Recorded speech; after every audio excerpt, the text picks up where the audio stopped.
શંભુદાન બાપુ સાથે કે માતાજી સાથે એવા કોઈ પ્રસંગ છે કે જે તમને આખી જિંદગી કે વાગોડવા ગમે એવા એક બે પ્રસંગ વાત કહું, આપણે તો બધા જાણે છે મિત્રો, અને જે જોતા છે દર્શક મિત્રો પણ જાણતા છે કે આઈ સોનલમાનું તમે નામ સાંભળ્યું. હવે આઈ સોનલમાનું પ્રાગટ્ય થયું આપણને 1924 અને એ 74 જીવ છે, 51-52 વર્ષનું જીવ.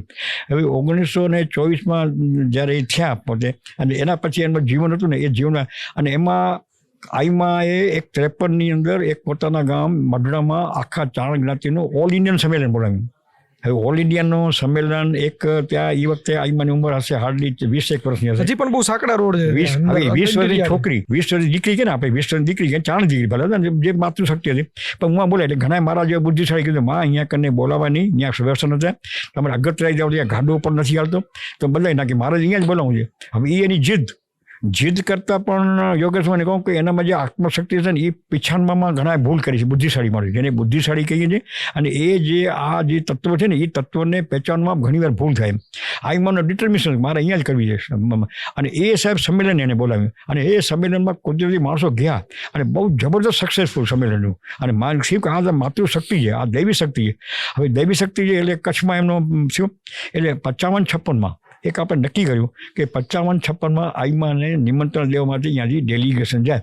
હવે એ વખતે આપણે અહીંયા કને ગઢવી મિત્ર મંડળ માંડવીમાં કામ કરતું, અને એમાં પચાણભાઈ પોતે માસ્ટર, બહુ હોશિયાર બુદ્ધિશાળી માણસ, અને વાલજીભાઈ સિંધોડીના જે દેવરાજભાઈ વકીલના પિતાશ્રી, અને એ ભણેલા ઘણા હોશિયાર.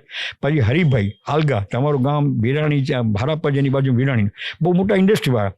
હવે 5 જણાનું ડેલિગેશન કહ્યું, અને શંભુદાનભાઈ મારા બાપુને પણ કહેવા. પછી ત્યાંના લદ્દાભાઈ ચારણ હતા રાયણના, ઈશ્વરભાઈ બહુ મોટો ઇન્ડસ્ટ્રીનું કામ કરે છે, એ 5 જણા જતા હતા. મારા ફાધર તમે પણ હાલો, મારા ફાધરને કંઈક અનિવાર્ય કારણોસર ન જાઉં તો કે હું ચાલી શકું, પુષ્પદાનને તમે લઈ જાઓ.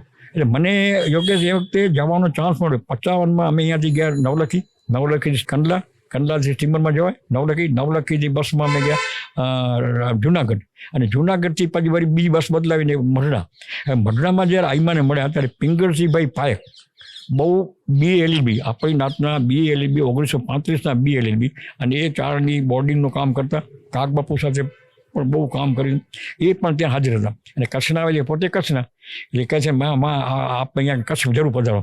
એટલે માં કે કચ્છમાં મારે આવું કેવી રીતે આવું, શું કરું, પણ તમે કંઈક કચ્છમાં કંઈક કરો તો આવું, એમને મારે કંઈ હું આવું દોરા ધાગા કોરા છે માતાજી કરો એમાં મારે આવું નથી, પણ જો તમે કંઈ વિદ્યા સંકુલ કરો તો હું આવું, વિદ્યા સંકુલ કરો કે વિદ્યાનું કરો તો વિદ્યાનું. અને આઈમાનું પોતાનું શું હતું કે એની ઈચ્છા હતી કે ચારણ છે ને એ ચારણ જ રહે. ચારણ એમાં બહુ ઘણું આવ્યું એક શબ્દમાં. ચારણનો એક વખત છાપ હતી કે આર્થિક નબળાઈ આવી ગઈ હતી, એ વખત સંજોગો 55 પહેલાંના આર્થિક નબળા, શૈક્ષણિક રીતે નબળા. પછી અમુક જગ્યામાં માંગવાનું બહુ થઈ ગયું હતું, અમુક ઘરોઘર માંગવા જતા, એટલે માંગણ વધતી હતી. એટલે આઈમાનનો એક જ કે તમે ચારણ થાઓ ને માંગવામાંથી મુક્ત થાઓ. માંગણ વૃત્તિ તમને કોઈ દિવસ તમારો સ્વાભિમાન જાગવા દેશે નહીં, અને તમે એજ્યુકેટેડ થાઓ. Don't be dependent on others, B own self. કે અમે કેવી રીતે કહે છે અમારી પાસે કાંઈ છે ભણાના એ તમારું બધું થઈ જાય. બહુ તમે જો થોડાક ચારણ થાઓ અને માણસ થાવ તો પછી ચારણને પછી ઘણી બધી લાંબી વાતો કરી, બહુ માતાજીનો મને જે અનુભવ થયો, એટલે અમે તેની માતાજી પછી તમારો બાપુ અનુભવ કેવો હતો? તમે ત્યાં ગયા પછી દૈવી શક્તિ સાહેબ અમે ગયા ને મહેમાન બન્યા છે, મહેમાન બન્યા ને અમે 5 જણાને, એટલે આઈમાં જુનાગઢની ટેક્સી મંગાવી અમારા માટે, ટેક્સી મંગાવી અને એક માતાજીના દર્શન કરવા અમને માતાજી બાજુ લઈ ગયા. પછી અમને બધાને માતાજી લઈ ગયા વેરાવળ.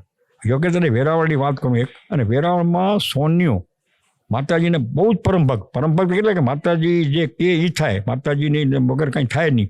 એટલે માતાજીનું તો એ આવે એટલે રોયલ એનું રિસેપ્શન કરે. માતાજી આવે એટલે રાજા મહારાજ, અને એ બધા સોનિયો હતા ને એ મસ્કતમાં એ લોકોને મોટા ચાંદીને કામ કરે. અને ત્રિભુવનદાસ ભીમજી ઝવેરી તે નામ સાંભળ્યું હતું આપણા ઇન્ડિયાના મોટા, ઇઝ વન ઓફ ધી બધા એ પાટણના સોની TB સેટ ત્રિભુવનદાસ ભીમજી ઝવેરી, અને એ બધા બહુ મોટા. અને એ માતાજીના અમારું પણ સાથે સન્માન થાય ને, માતાજીના ગેસ્ટ. એટલે અમે તો માતાજી આપણે કચ્છી આવે. સાહેબ મેં મારી જિંદગીમાં 15 વર્ષની મારી ઉંમર હતી, આટલી સન્માન મેં જોયા નહોતા. એવો સન્માન થયો, અને આજે જે રાજા મહારાજાનું સન્માન નથી એવું અમારું સન્માન થયું. અને એ સોન્યું. પછી તો માતાજી અમને બહુ લાભ દડાવ્યા, અહીંયા ચડી ગયા. પછી પોતે છે ને માતાજી એ પોતે ખેતી કરતા, પોતે જાતે ટ્રેક્ટર ચલાવે, અને પોતે સાંજના પોતે અમે બધા બેઠા હતા આ તો સંધ્યા ટાઈમ હશે, એક થાળી ભરાય જન્મન સર્વની, થાળીમાં પાણી ભરી અને પછી મોઢા રાખી અને મોઢામાં આપણે જે મોરચંગ વગાડીને એવી રીતે ભૂંક દે અને એ આવે તો સંગીત, સાંજના સંગીતમાં તને એમ થાય કે પક્ષીઓ ઝાડમાંથી બેસે અને માતાજીની શક્તિ લાગે આ દૈવી શક્તિ છે અને પોતે તો નોલેજેબલ પાછા ગમે ત્યાં અને એ એની માતાજી પાસે તો ત્રિભુવનદાસ ભીમજી ઝવેરી હોય તો ઠીક છે, પણ H.M. પટેલ આપણા ફાઇનાન્સ મિનિસ્ટર હતા એ વખતે ICS, એ તો કંઈ માને નહીં ને માતાજી, એક વખત એના સંપર્કમાં આવ્યા માતાજી તો એક આ દેવી શક્તિ છે, એના ભગત થઈ ગયા હતા. પછી સૌરાષ્ટ્ર રેલવેના મેનેજર પંડ્યા સાહેબ એના ભગત, મેયર કોમ્યુનિટી આખી માઈમાની ભગત. મેયર કોમ્યુનિટીનું એવું બને છે કે 1947 પહેલાં જુનાગઢની અંદર લગભગ મુસલમાનોનું શાસન હતું અને મુસલમાન જુનાગઢમાં નવાબ હતા, તો સ્વાભાવિક રીતે એના બધા ભાઈઓ હતા, એ માણાવદર હોય, માંગરોળ હોય, એમાં બધા નવાબ શેખો, બધા શેખ એના ત્યાંના જાગીરદાર બધા. હવે એ લોકોનું ખેડૂતો ઉપર એટલો ત્રાસ હતો કે એટલો ભયંકર ત્રાસ હતો કે એ લોકો ત્યાં જીવી ન શકે, કારણ કે એ તો નવાબી રાજ હતું એટલે નવાબનો જણી અને આર્મી નહીં કરે. એટલે એ લોકો આઈમાં તો 20-25 વર્ષના હતા, દરરોજ એક મહાદેવની પૂજા કરે, બિલીપત્ર કરે અને પોતાનો પૂજા નિયમ પ્રમાણે કરે અને કોઈની સેમાં આવે નહીં. આ બધા ખેડૂતો ગામવાળા બધા ભેગા થઈને માતાજી છે ને પૂજા કરે છે ને ચારણી દેવી છે ને કદાચ શક્તિ જ આપણી પાસે જઈએ એટલે બધા એને પગે લાગ્યા અને માતાજીને વાત કરી શું કાપે બધા કે આવું ત્રાસ કરે છે. અને એ વખતે મુવમેન્ટ ચાલતી હતી આઝાદીની મુવમેન્ટ ચાલતી હતી, એમાં બધા રાજાઓના રાજ સરકારને જાય અને ભારતનું ગણતંત્ર બને એવી બધી ગાંધીજીનું બહુ મોટી વાત છે. અને એ વખતે શામળદાસ ગાંધી આખા ત્યાંના લીડર લેતા હતા અને અહીંયા આગળ જુનાગઢમાં આર્મીના મિલિટરીના લોકોને સિવિલ ડ્રેસ પહેરાવીને પણ એના સામે નવાબ સામે બળવો કરે એવી બધી તૈયારી હતી. આઈમાને બધી પ્રેરણા ખબર હતી આઈમાને. એટલે આઈમા પાસે પેલા ખેડૂતો જે આવે ને વાત કરતો ખેડૂતોની કે ખેડૂતો ગયા એટલે આઈમાને વાત કરી કે તમે મારી પાસે ફરિયાદ લઈને આવ્યા છો, તમારે જમીન રાખવી છે, જમીન કેવી રીતે રહે, જમીન કાંડાની તાકાતથી રહે, તમારામાં કાંડાની તાકાત નથી, બંગડી લાવું તો બંગડી પહેરી લો. હવે આટલું જ માતાજીએ કીધું અને આ લોકો છોકરાઓને એવી અંદરથી સ્ફોર્ણા થઈ છે તે બધા યુનાઇટેડ થયા અને એ લોકો શેખોનો ઓપોઝ કરવા લાગ્યા. અને ઓપોઝ કરે એટલે પબ્લિકમાં જો એક વખત જાગૃતિ આવી જાય અને પબ્લિકનો જુવાળ જાગે તો એમાં પછી કોઈ દાપણ કામ આવે નહીં, એમાં પછી આર્મી પણ કામ આવે નહીં. અને એવું છે અને એ લોકો શેખોમાં આ લગભગ 40-45 કે 46ની વાત હશે, 1945 જ્યારે બળવો ચાલ્યો. બળવો થયો એટલે પછી બધા શેખોને જુનાગઢ નોમ થયો કે આ લોકોમાં પ્રજામાં આટલી જાગૃતિ હતી નહીં, આ જાગૃતિ આવી કેવી રીતે? એટલે કોકે કીધું કે આ દૈવી શક્તિ છે, આ આઈમાના કામ છે ને આઈમાએ કર્યું છે. હવે એ વખતે 47નો ટાઈમમાં વલ્લભભાઈ પોતે આપણા હ્યુમનિસ્ટ હતા, એને આખું રાજ્ય ભેગું કર્યું હતું. એમાં એક જુનાગઢ અને એક હૈદરાબાદ નવાબ, એ બે માનતા નહોતા. હવે જુનાગઢને બળવો અહીંયા શરૂ થઈ ગયો, પછી શામળદાસ ગાંધી અને ખેડૂતો પટેલો બધા બહુ આમ એને ઉગ્ર આપણે વિરોધ કરો કે ત્યાં કને રાજા મુસ્લિમ, પ્રજા બહુમતી હિન્દુઓની ને આ આપણું જો પાકિસ્તાન સાથે ભળે અને નવાબની ઈચ્છા હતી કે મારે જુનાગઢ ભરાવવું કે દરેક રાજાને એ વખતે ઓપ્શન હતા, તમારે ભારતમાં ભરવું કે પાકિસ્તાન સાથે ભરવું. કારણ જીણા હતા સૌરાષ્ટ્રના, જીણા મોહમ્મદ અલી જીણાનો એના ફાધર જીણા એ દોરા જીણા હતા. એટલે એ લોકોને એવી બધી આશા, પણ ટૂંકમાં એ લોકો ભરવાનું હતું એટલે નવાબે તૈયારી કરી મારે જુનાગઢ. એટલે પછી એમાં બળવો થયો અને આઈમાનું પ્રેરણા, પણ આઈમાની શક્તિ સાહેબ ત્યારે બધાને ખબર પડી કે આઈમા શું છે. પછી આઈમાની આવી તાકાત હતી એટલે આઈમા 47માં આઝાદ થઈ ગયા અને મેયર કોમ્યુનિટી આખી આઈમાની ભગત, સોની કોમ્યુનિટી ભગત, બીજા વર્ણ ભગત અને ચારણો માટે તો માઈમાં કહે કે ચારણ મારા દીકરા છે, તો એમાં જે સાવ એક સ્વાભિમાન નથી, જે ભણતર નથી, એના માટે મારે જાતે. અને પોતે એનાથી પહેલાં હૈદરાબાદ હરિદ્વાર ચાલે ગયા હતા અને ભક્તિનું પોતાનું હતું અને બહુ તાકાત હતું, તપનું બળ હતું પોતાનું. હરિદ્વાર ગયા ને હરિદ્વારમાં કાંઈ ગુરુ સાથે દીક્ષા લઈ અને મારે હવે સંસારમાં રહેવું નથી અને પોતે સંન્યાસી તરીકે જીવન જીવવાનું. હવે સંન્યાસી તરીકે જીવન જીવવા માટે તાકાત હતી, સંન્યાસી તરીકે જીવન જીવન નક્કી કરી લીધું. સંન્યાસી તરીકે જીવન જીવન નક્કી કરી લીધું પછી જ્યારે અહીંયા આવ્યા છે ત્યારે મેરુબાપા કાગબાપુ જે આપણા મોટા ઋષિ તુલ્ય કવિ છે, પદ્મશ્રી છે અને એના જેવો ચારણ 100 વર્ષમાં કોઈ થયો નહીં. પિંગળસિંહભાઈ LLB અને બહુ વિદ્વાન, સંસ્કૃતના જ્ઞાતા, હિન્દીના જ્ઞાતા, ગુજરાતી જ્ઞાતા, સાહિત્યના જ્ઞાતા, પુરાણના જ્ઞાતા. હવે બાપુ એટલે એ બધા આઈમાને મળ્યા છે ત્યારે આઈમાને એ લોકોએ જે વિનંતી કરી કે આઈમા તમે આ સંસાર છોડી દેશો તો અમને શું લાભ એમાં? આમ તમે કહો ચારણ થાય, અમે શું કરીએ? તમે અમને મૂકીને જાઓ છો. પછી આઈમાં થયું કે તો હું અહીંયા રહું અને આપણે ચારણ તમે બધા ભેગા રહેતો તો ચારણ જ્ઞાતિના ઉત્થાન માટે કાંઈ કરીએ. આ જે એનો પાયો જે 53નો આપણે જે સંમેલન બોલાવવાનું કરો ને અને જાગૃતિ, અને જાગૃતિની વાત કરો, જે ઉર્જા છે ને એ દરેકના હોય છે, કોઈ પણ માનવીમાં, તારામાં હોય, મારામાં હોય.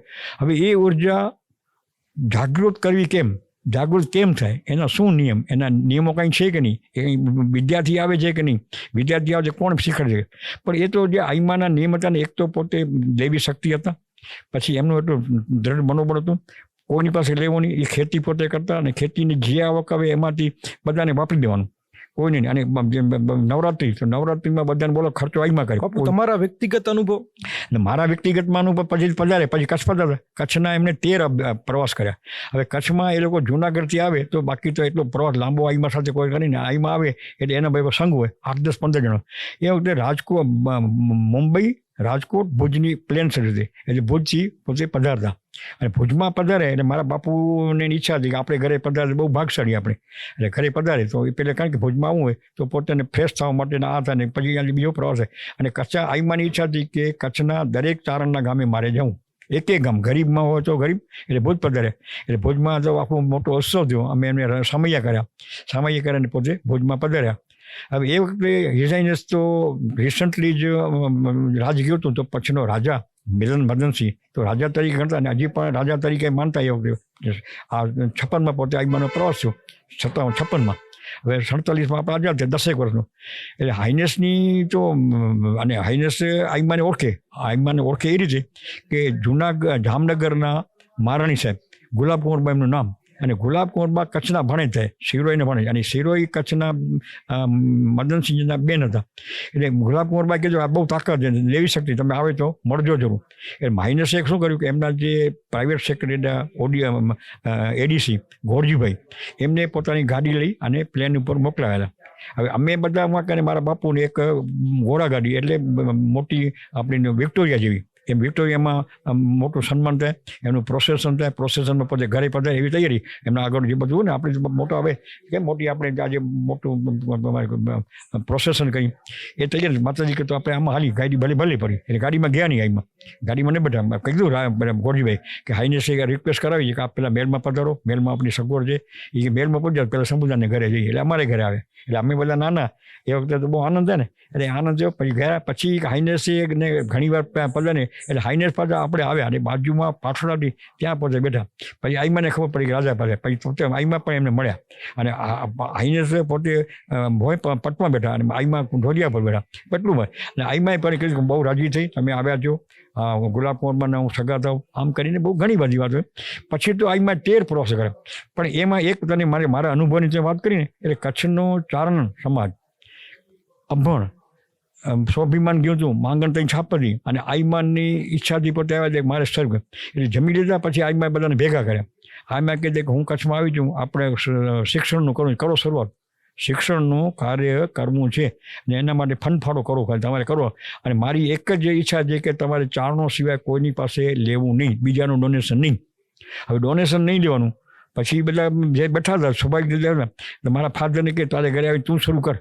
હવે સંબોધનની હાલત એવી કે સંબોધનને પગાર મળે કેટલો, 250 રૂપિયા, અને ફાળો લખાવવાનો. હવે ફાળો લખાવીને કેટલો લખાવે? માં કે મારી પાસે નહીં, બીજા બધા એ નહીં, તું જ લખાવ, તું જે લખાવી છે. હવે એને 100 રૂપિયા લખાવે. હવે 100 રૂપિયાનો ફાળો ને કચ્છ આખાની બોર્ડિંગ કરવી. હવે કચ્છ આખાની બોર્ડ 18,000 રૂપિયા થયા. યોગ્ય તને નવાઈ લાગે, 18,000 રૂપિયા થયા. આઈમાં કે તમે આના પર વિશ્વાસ રાખો, બોર્ડિંગ તમારી થઈ જશે. પછી અહીંથી માંડવી પધાર્યા, એટલે માંડવીમાં પણ આ રીતે ફંડ પાડો. હવે માંડવીમાં બન્યું કે ભુજ પર નાનીના લક્ષ્મણ રાગ કરીને મોટા શ્રીમંત હતા અને બોમ્બે પોતે કમાતા. એ યોગાનો પોતે દેવ થઈ ગયા. એમના ધર્મપત્ની હતા, એ ધર્મપત્ની આઈમાના દર્શને આવ્યા છે. અને જઈમાં મારી સ્વાભાવિક મારે બહુ દુઃખ પડ્યું, મારા કોઈ છોકરા સંતાન નથી, અને મારા સંતાન નથી, મારા પતિ ગુજરી ગયા. એટલે આઈમાં ને કંઈ ખબર પડી કે આજકાલ છોકરાનું જે બનવાનું છે. એટલે આઈમાં કે તારા છોકરા નથી ને, તારી પાસે સંપત્તિ છે ને? તો કે હા. એટલે સંપત્તિ કેટલી, જે મિલકત વેચે 50,000 રૂપિયા આવે.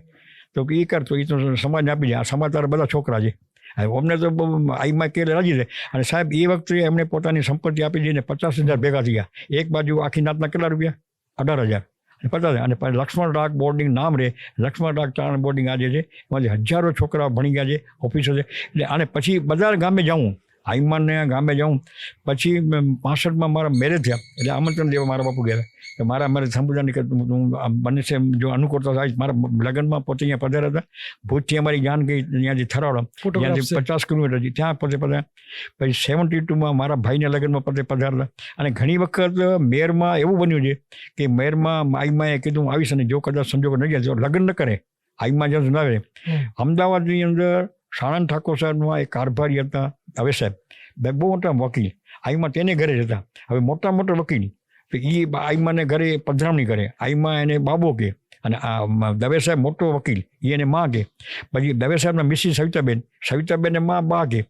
મારા મધર એ ચુસ્ત સ્વામીના અમારે ઘરે આવે, એટલે મારી માં જમાતાજી કે આ થોડું સ્વામિનારાયણ ન કરે, એ મારી મા એને જે સામે કે માએ સામે જે સ્વામિનારાયણ કહેતા. એટલે આવી જાય માનો જે છે ને એની, હું તો કહું કે માતાજી તરીકેની જે કલ્પના હોય કે પૂજા કરીએ કે દોરા ધાગા કરે કે આપીએ, એ મેં સાંભળેલું.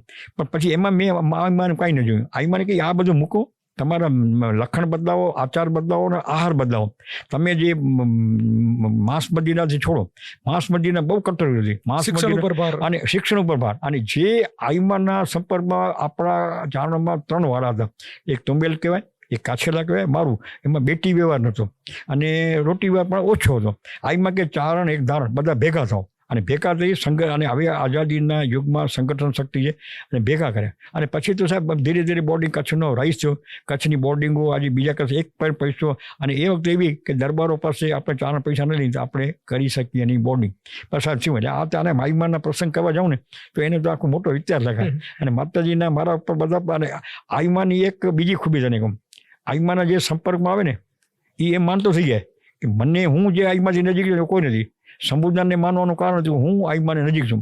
હરિભાઈ મોટા વેપારી, એ માને કે હું આઈમાને નજીક છું એવું કોઈ નથી. પચાણભાઈ એ માને કે હું આઈમાને. એટલે આ જે મોટું વ્યક્તિત્વ ને એ વ્યક્તિત્વને બધા માનવા થઈ જાય. એટલે એ તાકાત કહેવાય જે છે ને બધાને. અને એનું શું છે બધાને. અને પછી એ આઈમાનો જે માનતા થયા એનું એક વર્ગ જુદો થઈ ગયો આઈમાન. અને પછી લગ્નમાં પણ એ બધા આવે જ્યાં જાય. અને નવરાત્રિમાં બધા ત્યાં જવાનું, વર્ષમાં 2-3 વખત બડડા જાય.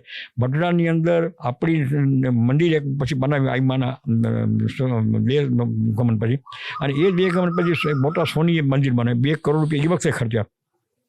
પછી 74માં અમને એક દિવસે ખબર પડી કે આઈમા પોતે બિરાજતા હતા અમદાવાદ. અને અમદાવાદમાં ઓચિતાનો એમનો હાર્ટ ફેલ થયું. હવે અમદાવાદથી પછી પોતાનું લઈ જવાનું કણેરી.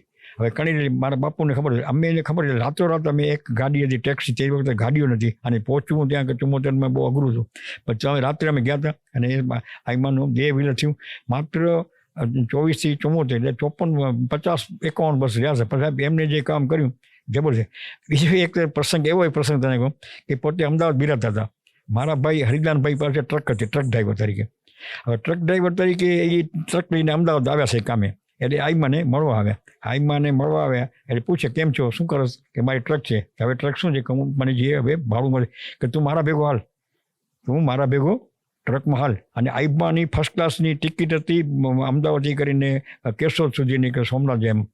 તો કે ટ્રકમાં લઈ ગયા. મારે એમાં કને વાડીમાં પાણા જ મને કામ આવે. તો આઈમાં કે હું તારા ભેગી હાલીશ. એટલે બધા વિચાર કરે ત્યાં કે દવે સાહેબ મારા બને એમ ભાઈ કે મારા ટ્રકમાં ન જવાય. અને હરિજાને કહે તું મૂર્ખો છો કે આઈમાને એ મારા ભેગા આવતા મારો સદભાગ્ય ગણે. હવે ટ્રકમાં આઈમાં ગયા.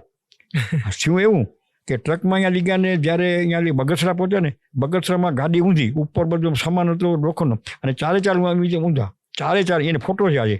અને એ 4 વ્હીલર ફર્યા અંદર આઈમાં પોતે બેઠા, દવે સાહેબ બાજુ બેઠા અને હરિદાન બેઠો. ઉપરના ટોપ ઉપર મારા સાડા શંકરદાન ગાડીમાં ઉપર સૂતા હતા. ઉપર રાતના ગાડી ઉઠલી ગઈ. હવે ગાડી ઉઠલી ગઈ કાંચ લાગ્યા, અને કાંચ લાગ્યા તો આઈમાં થોડા રોજે પણ કોઈ બચ્યું, એક જણાને નથી બચ્યા. હવે એમાં એમ માનવાને આપણે કારણે કે આઈમાં ભેગા જ રાખ્યા બચાવ્યું. એવો જ આઈમાને બીજી વખત રિક્ષામાં પણ આખી ગાડી ઉઠલી ગઈ છે, કોઈ બચ્યું બચી ગયું.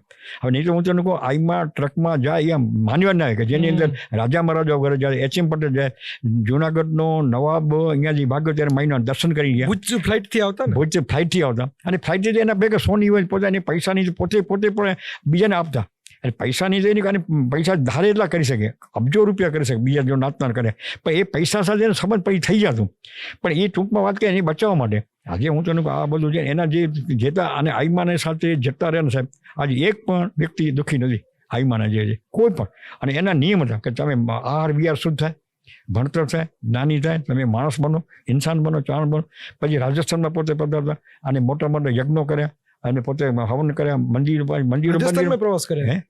રાજસ્થાનમાં પ્રવાસ કર્યા. રાજસ્થાન પર આખા ઇન્ડિયાના જ ચારણો માનતા. રાજસ્થાનમાં આજે પણ ચારણ એક અહીંયા કને જેસલમેરની અંદર મોટું ગામ નામનું ભૂલી ગયા, ત્યાં આગળ આઈમાનું મોટું મંદિર છે.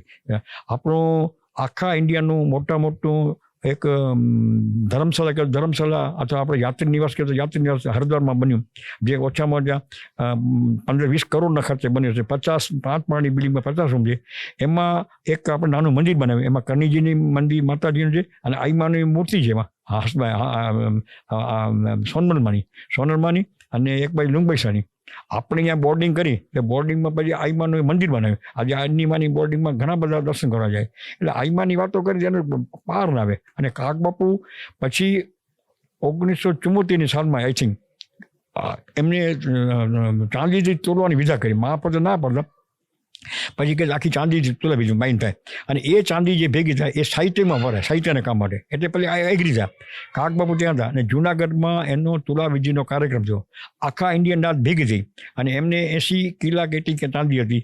એ વખતે ચાંદીનો ભાવ કેટલો હોય? 600 રૂપિયા કિલાના. એ કિલો બધા દેવાની, જે દે 1/2 કિલો. પછી એના સિક્કા બનાવ્યા હતા 30-30 ગ્રામના. એ સિક્કા આજે પણ મારે કને ઘરમાં છે.